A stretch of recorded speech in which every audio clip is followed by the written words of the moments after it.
श्रीदुर्गादेवी कवचम् ईश्वर उवाच शृणु देवी प्रवक्ष्यामि कवचं सर्वसिद्धिदम् पठित्वा पाठयित्वा च नरो मुच्येत संकटात्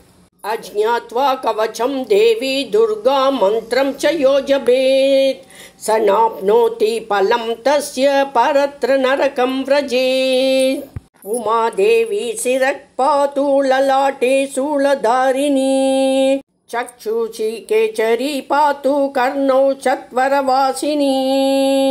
सुगन्धानासिके पातु वदनं सर्वधारिणी जिह्वां च चण्डिका देवी ग्रीवां सौभद्रिका तथा अशोकवासिनी चेतो द्वौ बाहु वज्रधारिणी हृदयं ललिता देवी उदरं सिंहवाहिनी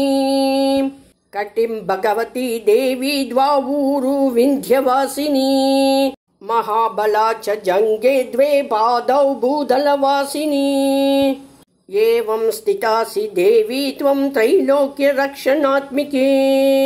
रक्ष मां सर्वगात्रेषु दुर्गे देवी नमोऽस्तुते इति कुब्जिकातन्त्रोक्तं श्रीदुर्गा कवचं सम्पूर्णम्।